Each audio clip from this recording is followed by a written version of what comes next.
Harshan, good morning. എന്തായാലും സ്വാഭാവികമായും ഇന്ന് വഖഫ് ബിൽ തന്നെയാണ് പത്രങ്ങളിലെ പ്രധാന വാർത്ത. എല്ലാ പത്രങ്ങളും വലിയ രൂപത്തിൽ തന്നെ കൈകാര്യം ചെയ്തിട്ടുണ്ട്. വഖഫ് ബിൽ ലോക്സഭയിൽ അവതരിപ്പിച്ചു. അത് ഇന്ന് രാജ്യസഭയിൽ കൂടി അവതരിപ്പിക്കും. അതോടുകൂടി ഇതൊരു മറ്റൊരു രൂപത്തിലേക്ക് മാറും. എങ്ങനെയാണ് പത്രങ്ങൾ ഈ ലോക്സഭയിൽ ബില്ല് അവതരിപ്പിച്ച വാർത്തയെ സമീപിച്ചതെന്ന് നമുക്ക് നോക്കാം. വഖഫിൽ അമുസ്ലിങ്ങൾ ഇടപെടില്ല എന്ന് അമിത്ഷാ. അതാണ് മെട്രോ വാർത്തയുടെ 1-ാം പേജ് വാർത്ത. കൊടും ചതി എന്നാണ് ചന്ദ്രിക പറയുന്നത്. വഖഫിൽ കടും വെട്ട് ഭരണഘടനയെ വെല്ലുവിളിച്ചു എന്ന് വീക്ഷണം പറയുന്നു. ഒന്നിച്ചെതിർത്ത്, അതായത് പ്രതിപക്ഷ അംഗങ്ങൾ ഒന്നിച്ചെതിർത്തു എന്ന് സുപ്രഭാതം പറയുന്നു. അടിച്ചേൽപ്പിച്ച് കേന്ദ്രം എന്നാണ് മാധ്യമത്തിൻ്റെ 1-ാം പേജിലെ വാർത്തയും വലിയ തലക്കെട്ടും. വഖഫിന് വെട്ട് എന്ന് ദേശാഭിമാനിയും പ്രധാന തലക്കെട്ട് നൽകിയപ്പോൾ വഖഫ് ബിൽ ലോക്സഭ കടന്നു എന്നാണ് ദീപിക. അതായത് ഈ പത്രങ്ങളിലെല്ലാം ഒരു രാഷ്ട്രീയത്തിലൂടെയാണ് ഈ വാർത്തകളെ സമീപിച്ചിട്ടുള്ളത് എന്ന് വേണം കാണാൻ. സുപ്രഭാതവും മാധ്യമവും ഉൾപേജിൽ ബില്ലിനെതിരെ പ്രതിപക്ഷാംഗങ്ങളുടെയും അല്ലെങ്കിൽ മറ്റ് നേതാക്കളുടെയും ഒക്കെ സഭാ പ്രസംഗ ഭാഗങ്ങൾ ഉൾപേജിൽ നൽകിയിട്ടുണ്ട്. കേരളത്തിലെ മുസ്ലിം സമുദായ നേതാക്കളുടെ വിശദീകരണവും സുപ്രഭാതവും മാധ്യമവും അടക്കമുള്ള പത്രങ്ങൾ നൽകിയിട്ടുണ്ട്. ദേശാഭിമാനി ഒരു പടി കൂടി കടന്ന് രാഷ്ട്രീയമായി ബില്ലിനെ സമീപിച്ചിരിക്കുന്നു. ദേശാഭിമാനിയിലേക്ക് ആദ്യം പോകാം, മറ്റു പത്രങ്ങളിലേക്ക് പോകുന്നതിന് മുമ്പ്. കാരണം അതൊരു പ്രാധാന്യത്തോടെ അവർ നൽകിയിട്ടുണ്ട് എന്നുള്ളതുകൊണ്ട്. മിണ്ടാതെ രാഹുലും പ്രിയങ്കയും, അതാണ് ദേശാഭിമാനിയുടെ ടൈറ്റിൽ ഹെഡായിട്ട് വരുന്നത്. ലോക്സഭയിൽ കടുത്ത എതിർപ്പ് ഉയർത്തി എന്ന് പറയുന്നുണ്ട്. മിണ്ടാതെ രാഹുലും പ്രിയങ്കയും എന്നുള്ള വാക്ക് അല്ലെങ്കിൽ വരി മറ്റ് പത്രങ്ങളിലൊന്നുമില്ല എന്നുള്ളതുകൊണ്ടാണ് ഞാൻ ദേശാഭിമാനി ആദ്യം എടുത്ത് സംസാരിക്കാൻ തീരുമാനിച്ചത്. ബിൽ ഇന്ന് രാജ്യസഭയിൽ വരുന്നു എന്നുള്ളത് കൂടി പറയുന്നുണ്ട്.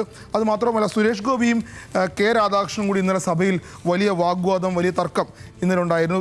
കെ രാധാകൃഷ്ണൻ എം പി, CPM-ൻ്റെ MP, അദ്ദേഹം സുരേഷ് ഗോപിയുടെ പേരെടുത്ത് പരാമർശിച്ചു എന്നുള്ളതുകൊണ്ട് സുരേഷ് ഗോപിക്ക് സംസാരിക്കാൻ, അല്ലെങ്കിൽ മന്ത്രിയാണ് അദ്ദേഹത്തിന് സഭയിൽ സംസാരിക്കാൻ ഇന്നലെ അവസരം കൊടുത്തു.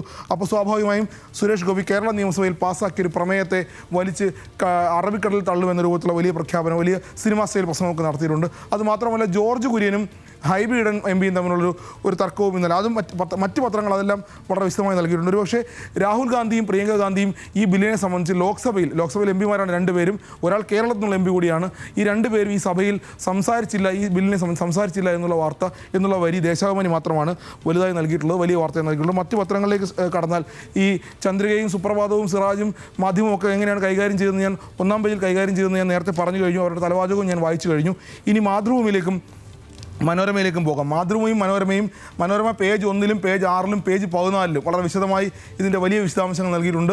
മാതൃഭൂമിയാണെങ്കിൽ പേജ് 1-ലും പേജ് 7-ലും വളരെ വിശദമായി. മാതൃഭൂമിയിലേക്ക് ആദ്യം പോകാം. വഖഫ് ബിൽ ലോക്സഭ കടന്നു എന്നാണ് മാതൃഭൂമിയുടെ വലിയ ഹെഡിങ്. അത് എത്ര വോട്ടുകൾ, അതായത് 288 വോട്ടുകൾ ബില്ലിന് അനുകൂലമായും 232 വോട്ടുകൾ ബില്ലിന് പ്രതികൂലമായും ലഭിച്ചു എന്നുള്ള വിശദമായ വിവരമാണ് മാതൃഭൂമി നൽകിയിട്ടുണ്ട്. മനോരമയ്ക്ക് ഒരു പക്ഷേ അവരുടെ ഈ പേപ്പറിൽ വളരെ വിശദമായി ഈ കണക്കുകളുണ്ട്. 288, 232 എന്നുള്ള കണക്കുകൾ അവരുടെ ഈ പേപ്പറിലുണ്ട്. പക്ഷേ പത്രം പ്രിൻ്റ് ചെയ്ത് വന്ന പത്രത്തിൽ വഖഫിൽ വാക്പയറ്റ് എന്നാണ് മനോരമ 1-ാം പേജിൽ നൽകിയിട്ടുള്ള ഹെഡിങ്, തലവാചകം. അത് മാത്രമല്ല, മറ്റ് പേജുകളിലേക്ക് പോയാൽ, അതായത് അവരുടെ ഉൾപേജുകളിലേക്ക് പോയാൽ വളരെ വിശദമായി അതിൻ്റെ ഈ ബില്ലുമായി ബന്ധപ്പെട്ട കാര്യങ്ങൾ, എഡിറ്റ് പേജിൽ എന്താണ് വഖഫ് എന്ന ചോദ്യമടക്കം വളരെ വിശദമായിട്ടാണ്. ബില്ലിൽ നിറഞ്ഞ് വഖഫ് ഭേദഗതികളും ഭിന്നസ്വരങ്ങളും, അത് എന്തൊക്കെയാണ് ഈ ബില്ലിലെ പ്രധാനപ്പെട്ട മാറ്റങ്ങൾ, ഭേദഗതികൾ, ട്രൈബ്യൂണൽ എങ്ങനെയാണ്, ഉന്നത ഉദ്യോഗസ്ഥർ എങ്ങനെയാണ് എന്നുള്ളതെല്ലാം വിശദമായി പറയുന്നുണ്ട്. മാതൃഭൂമിയും അങ്ങനെ തന്നെയാണ്. ഉൾപേജിലേക്ക് പോകുമ്പോൾ അവരുടെ 7-ാം പേജിൽ പ്രധാനമായിട്ട് ഈ ചർച്ചകളെക്കുറിച്ചും കൂടിയാണ് പറയുന്നത്. അതുമാത്രമല്ല, പ്രതിപക്ഷം ഭയപ്പെടുത്തുന്നു എന്ന് പറഞ്ഞുകൊണ്ട് ബില്ലിൽ കേന്ദ്രമന്ത്രി റിജുവിൻ്റെ പ്രതികരണം, ആ ബില്ല് അവതരിപ്പിച്ചുകൊണ്ട് റിജു പറഞ്ഞ കാര്യങ്ങൾ പറയുന്നുണ്ട്. പിന്നെ ഞാൻ നേരത്തെ പറഞ്ഞ പോലെ ബില്ലുമായി ബന്ധപ്പെട്ട ചർച്ചയിൽ ഏറ്റുമുട്ടി മുനമ്പം വിഷയം ഇന്നലെ സഭയിൽ ഈ റിജു തന്നെ പറയുകയുണ്ടായി. ഈ മുനമ്പം വിഷയമായി ഏറ്റുമുട്ടി ജോർജ് കുര്യനും കേരള അംഗങ്ങളും. ഒരുപക്ഷെ കേരളത്തിൽ നിന്ന് 2 മന്ത്രിമാർ ആദ്യമായി BJPക്ക് ഉള്ളത് കൊണ്ടായിരിക്കാം വളരെ ശക്തിയുക്തം ഈ 2 മന്ത്രിമാരും ഇതിനെ എതിർക്കാൻ ശ്രമിച്ച വാർത്ത കൂടി മലയാളം പത്രങ്ങൾ നൽകിയിട്ടുണ്ട്. കേരളത്തിലെ MPമാരുടെ പ്രതികരണവും ചർച്ചകളും ഒക്കെ ഉണ്ട്. കേന്ദ്രത്തിൻ്റേത് വിഭജന രാഷ്ട്രീയമെന്ന് പറയാൻ കേരളത്തിലുള്ള MP ആണ് ഉണ്ടായിരുന്നത്, KC വേണുഗോപാൽ. അദ്ദേഹത്തെ പ്രേമേന്ദ്രൻ, കെ രാധാകൃഷ്ണൻ അടക്കമുള്ള ആളുകളുടെ വിശദമായി മാതൃഭൂമിയും നൽകിയിട്ടുണ്ട്. കേരള കൗമുദി അതിനെ സാധാരണഗതിയിൽ നമ്മൾ നേരത്തെ പറഞ്ഞ പോലെ ചന്ദ്രികയും സിറാജും മാധ്യമവും സുപ്രഭാതവും ഒന്നും നൽകിയ പോലെ, വീക്ഷണവും നൽകിയ പോലെയല്ല. കേരള കൗമുദി വളരെ സാധാരണഗതിയിൽ ലോക്സഭ കടന്ന് വഖഫ് ഭേദഗതി എന്ന് മാത്രമാണ് പറഞ്ഞത്. കടുത്ത എതിർപ്പുമായി ഇന്ത്യ സഖ്യം എന്നുകൂടി കേരള കൗമുദിയും പറഞ്ഞു വെക്കുന്നുണ്ട്. ഇതാണ് വഖഫുമായി ബന്ധപ്പെട്ട് വലിയ ചർച്ചകൾ, വാഗ്വാദങ്ങൾ ഇന്നലെ സഭയിൽ നടന്നത്. വിശദമായി പത്രങ്ങൾ എല്ലാവരും ഉണ്ട്. അത് മാധ്യമത്തിലേക്കൊന്ന് പോയി വരാം. മാധ്യമം അടിച്ചേൽപ്പിച്ച് കേന്ദ്രം എന്ന് പറയുന്നു ഉൾപേജിൽ വിശദമായി. അതുമാത്രമല്ല, മുസ്ലിം സമുദായ സംഘടനകൾ ഇതിനെ എങ്ങനെ നേരിടും, അതായത് കോടതിയിലും തെരുവിലും നേരിടും എന്ന് പറയുന്നൊരു വലിയ വാചകം 7-ാം പേജിൽ മാധ്യമം നൽകിയിട്ടുണ്ട്. അതുമാത്രമല്ല, മുസ്ലിം സമുദായത്തിൻ്റെ വസ്തുവകകൾ പിടിച്ചെടുക്കാനുള്ള ശ്രമമാണെന്ന് മുസ്ലിം വ്യക്തി നിയമ ബോർഡ് അടക്കമുള്ള, അതുമാത്രമല്ല ആ പേജിൽ മുഴുവൻ അതുമായി ബില്ലിനെ എതിർക്കുന്നവർ പറയുന്ന കാര്യങ്ങളാണ്. ജമാഅത്തെ ഇസ്ലാമി, അമിത്ഷായുടെ വഖഫ് ബോർഡിൻ്റെ സ്റ്റേറ്റ്മെൻറ്റ്, സ്റ്റാലിൻ കത്തയച്ചത്, ന്യൂനപക്ഷത്തിന് മേലുള്ള ശക്തി പ്രകടനം അടക്കം, അങ്ങനെ ആ രൂപത്തിലാണ് മാധ്യമവും സുപ്രഭാതവും ഒക്കെ കൈകാര്യം ചെയ്തിട്ടുള്ളത്. നേരെ മറിച്ച് മാതൃഭൂമി, മനോരമയും ബില്ലിനെ കുറച്ചും കൂടി വിശദമായി ബിൽ എന്താണ് പറയുന്നത് എന്ന കാര്യങ്ങളാണ് വിശദമായി പറയുന്നത്. ഇനി നമുക്ക് സംസാരിക്കാനുള്ളത് CPM-ൻ്റെ പാർട്ടി കോൺഗ്രസ്സാണ്. സ്വാഭാവികമായും ഒരു പക്ഷേ വഖഫ് ഇല്ലായിരുന്നുവെങ്കിൽ CPM-ൻ്റെ പാർട്ടി കോൺഗ്രസ് തന്നെയായിരിക്കും വലിയ ചർച്ച. അതിലെ സംഘടനാ റിപ്പോർട്ട്, അതായത് CPM-ൻ്റെ സംഘടനാ റിപ്പോർട്ട് ഇന്നലെ അവിടെ അവതരിപ്പിക്കുന്നതിന് തുടർ ചർച്ചകൾ ഇന്നുണ്ടാകും. ഇന്ന് ചർച്ചകൾ നടക്കാൻ പോകുന്നതേ ഉള്ളൂ. പക്ഷേ ചർച്ചകൾ നടക്കുന്നതിന് മുമ്പ് തന്നെ നമ്മുടെ പത്രങ്ങൾ വളരെ വിശദമായി ആ ചർച്ചകൾ എന്തൊക്കെയാണ് വരാൻ പോകുന്നത് എന്ന കാര്യങ്ങൾ പറയുന്നുണ്ട്. മാതൃഭൂമിയിലേക്ക് തന്നെ ആദ്യം പോകാം. തുടർഭരണം അനിവാര്യമാണ് ആർക്ക് CPM-ന്. അതുകൊണ്ട് തന്നെ ആ ഒരു ലേഖനം അല്ലെങ്കിൽ ആ ഒരു വാർത്ത CP ശ്രീകൃഷ്ണൻ്റെ ബൈലൈനിൽ ആണ് വലിയ കാര്യമായി കൊടുത്തിട്ടുള്ളത്. ദേശീയമായി വളരാൻ കേരളത്തിൽ വീണ്ടും അധികാരത്തിലെത്തണമെന്ന് CPM, അതാണ് അവരുടെ സംഘടനാ റിപ്പോർട്ടുമായി ബന്ധപ്പെട്ട് പറയുന്നൊരു പ്രധാനപ്പെട്ട കാര്യമായി മാതൃഭൂമി പറയുന്നത്. നേരെ മറിച്ച് മനോരമ അങ്ങനെയല്ല. അത് സംഘടനാ റിപ്പോർട്ടിൽ പുതിയ കാലം പുതിയ മുറകൾ എങ്ങനെയാണ് മുന്നോട്ട് പോകേണ്ടത് എന്നതിനെ സംബന്ധിച്ച് മനോരമ അവരുടെ സംഘടനാ റിപ്പോർട്ടിനെ മനോരമ അങ്ങനെയാണ് കാണുന്നത്. യുവതലമുറയെ ആകർഷിക്കാൻ നവീന സമരരീതികൾ വേണം എന്നും സംഘടനാ റിപ്പോർട്ടിൽ പറഞ്ഞതായി പറയുന്നു. കേരളകൗമുദി കുറച്ചും കൂടി തൊഴിലാളികൾ അകന്നു, അതായത് തൊഴിലാളി പാർട്ടിയാണ് എന്ന രൂപത്തിലാണ് കേരളകൗമുദി അതിനെ കാണുന്നത്. പ്രവർത്തനം ചടങ്ങായി, അവരുടെ പാർട്ടി പ്രവർത്തനം ചടങ്ങായി തൊഴിലാളികൾ അകന്നു. മുസ്ലിം വിഭാഗത്തെ കൂടുതലെത്തിക്കണം, വനിതാ പ്രാതിനിധ്യത്തിന് കുറവുണ്ടാകുന്നത് കേരളം കുറയ്ക്കുന്നു എന്നൊരു സ്റ്റേറ്റ്മെൻറ്റ് ഇന്നലെ സംഘടനാ റിപ്പോർട്ടിൽ ഉണ്ട് എന്നാണ് കേരളകൗമുദി പറയുന്നത്. 4-ാം പേജിലേക്ക് പോകുമ്പോൾ വിശദമായ വാർത്തകളുണ്ട് കേരളകൗമുദിയിൽ. മാതൃഭൂമി കുറച്ചും കൂടി വിശദമായി വഖഫിന് ഒരു പേജ് മാറ്റിവെച്ചിട്ടുണ്ട്, CPM-ൻ്റെ സമ്മേളനത്തിനും ഒരു പേജ് മാറ്റിവെച്ചിട്ടുണ്ട്. 8-ാം പേജ് മുഴുവനായി മാതൃഭൂമി CPM-ൻ്റെ സമ്മേളനത്തിന് മാറ്റിവെച്ചിട്ടുണ്ട്. മുഖ്യ ശത്രു ഏറെ മുന്നിൽ എന്ന രൂപത്തിൽ അത് BJP പറയുന്നു. പ്രായപരിധി ചർച്ച, ഇളവ്, ഇന്ത്യ സഖ്യവുമായി ബന്ധപ്പെട്ട കാര്യങ്ങളൊക്കെ വിശദമായി പറയുന്നുണ്ട്. കേരളകൗമുദിയിൽ കുറച്ച് കൗതുകമായിട്ട് ഒരു വാർത്ത, CPM-ൻ്റെ പാർട്ടി കോൺഗ്രസ്സിന് പിണറായി വിജയൻ അടക്കമുള്ള ആളുകൾ കുടുംബസമേതം എത്തി എന്നൊരു വാർത്ത അവർ 4-ാം പേജിൽ കൊടുത്തിട്ടുണ്ട്. മുഖ്യമന്ത്രി സകുടുംബം, പ്രധാന നേതാക്കളും ഭാര്യമാരും, അത് ഇന്നലെ തന്നെ നമ്മൾ ദൃശ്യങ്ങളിലൊക്കെ കണ്ടതാണ്. അതിനെ ഇന്ന് അവർ വാർത്തയാക്കിയിട്ടുണ്ട്. കേരളത്തിൽ തുടർഭരണം കിട്ടിയാൽ പാർട്ടി വളരും എന്നൊരു കാര്യമാണ് അങ്ങനെ പറയുന്നതായി, അങ്ങനെ പാർട്ടി അങ്ങനെ ചിന്തിക്കുന്നതായി കേരളകൗമുദിയും പറയുന്നുണ്ട്. ഇതാണ് CPM-ൻ്റെ സമ്മേളനവുമായി ബന്ധപ്പെട്ട് നമുക്ക് പറയാനുള്ള പ്രധാനപ്പെട്ട കാര്യങ്ങൾ. ഇനി മറ്റൊന്ന്, ഈ തെലങ്കാന മുഖ്യമന്ത്രി രേവന്ത് റെഡ്ഡി, അദ്ദേഹം വാർത്തകളിൽ നിറഞ്ഞു നിൽക്കുന്ന ഒരാളാണ്. ഒരുപക്ഷെ മലയാള പത്രങ്ങൾ, മലയാള മാധ്യമങ്ങൾ കൊടുക്കാതെ പോയൊരു വാർത്തയാണത്. അത് വലിയ വാർത്തയായി ഇംഗ്ലീഷ് പത്രങ്ങളാണ് 1-ാം പേജിൽ നൽകിയിട്ടുള്ളത്. അത് ദേശാഭിമാനി അവരുടെ 7-ാം പേജിൽ നൽകിയിട്ടുണ്ട്. ആ വാർത്ത ഞാൻ വായിക്കാം.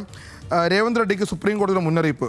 അതായത് രേവന്ത് റെഡ്ഡി കഴിഞ്ഞ ദിവസം നിയമസഭയിൽ നടത്തിയൊരു പ്രസംഗം, BRS MLA-മാർ, അവിടെ പ്രതിപക്ഷമാണ്, BRS MLA-മാർ കൂറുമാറി കോൺഗ്രസ്സിലെത്തിയാൽ ഉപതെരഞ്ഞെടുപ്പുകൾ ഉണ്ടാകില്ലെന്നാണ് നിയമസഭയിൽ പറഞ്ഞത്. അങ്ങനെ പറയാൻ പാടുണ്ടോ എന്നാണ് സുപ്രീം കോടതി ചോദിക്കുന്നത്. ഞങ്ങൾക്ക് അധികാരമില്ലെന്ന് കരുതരുത് എന്ന് സുപ്രീം കോടതി അദ്ദേഹത്തിന് മുന്നറിയിപ്പ് നൽകുന്നുണ്ട്. അത് ടൈംസ് ഓഫ് ഇന്ത്യയും ഇന്ത്യൻ എക്സ്പ്രസും 1-ാം പേജിൽ വലിയ വാർത്തയായി. കാരണം ഒരു മുഖ്യമന്ത്രി അങ്ങനെ പറയുന്നത് ഒരു പക്ഷേ ഇന്ത്യയുടെ നിയമവ്യവസ്ഥയെ വെല്ലുവിളിക്കുന്നതിനും ജനാധിപത്യ സമ്പ്രദായത്തെ വെല്ലുവിളിക്കുന്നതിനൊക്കെ എതിരാണ്.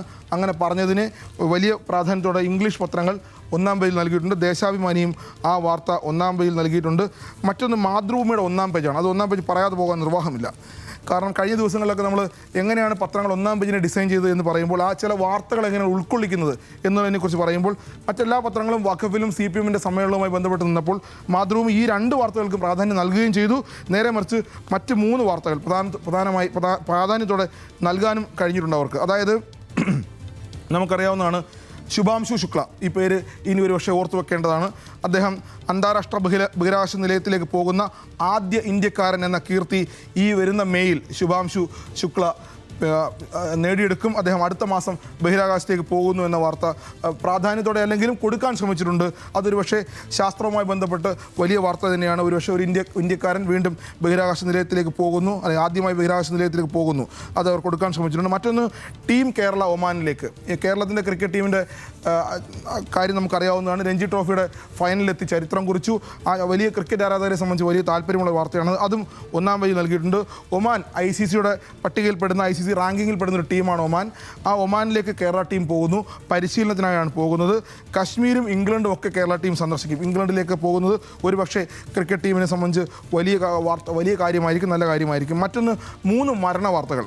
അതായത് പത്രങ്ങളുടെ ഉൾപേജുകളിലായി ചെതറിപ്പോയ 3 പ്രധാനപ്പെട്ട മരണ വാർത്തകളെ ഒന്നാം പേജിലേക്ക് കൊണ്ടുവരാൻ മാതൃഭൂമി ശ്രമിച്ചിട്ടുണ്ട്. അതിൽ 2 പേർ മലയാളികളും ഒരാൾ വിദേശിയുമാണ്. മലയാളികളെക്കുറിച്ച് ഞാൻ പറയാം. ഒന്ന് EV ശ്രീധരൻ, അദ്ദേഹം കഥാകൃത്തും മുതിർന്ന മാധ്യമപ്രവർത്തകനുമാണ്. മറ്റൊന്ന് ഡോക്ടർ വേണുഗോപാല പണിക്കർ, അദ്ദേഹം അധ്യാപകനും ഭാഷാശാസ്ത്രജ്ഞനുമാണ്. ഒരുപാട് വിദ്യാർത്ഥികളെ അദ്ദേഹം കേരളത്തിന് സംഭാവന ചെയ്തിട്ടുണ്ട്. മറ്റൊന്ന് ബോളിവുഡ് താരം കിൽമർ, അദ്ദേഹവും മരിച്ച വാർത്ത. അതായത് ഈ 3 വാർത്തകൾ കൂടി ഒന്നാം പേജിൽ നൽകാൻ, ഇത്രയും ബഹളങ്ങൾക്കിടയിൽ ഒന്നാം പേജിൽ നൽകാൻ ശ്രമിച്ചിട്ടുണ്ട്. മറ്റ് പത്രങ്ങളൊക്കെ ഇത് ചിതറിപ്പോയൊരവസ്ഥയിലാണ് നിൽക്കുന്നത്. മറ്റൊരു വാർത്ത കൂടി നമുക്ക് പറഞ്ഞു പോകാനുള്ളത്, ഈ ഏറ്റവും പ്രധാനപ്പെട്ട വാർത്തയായി ഒരുപക്ഷെ വരേണ്ടിയിരുന്നതാണ്.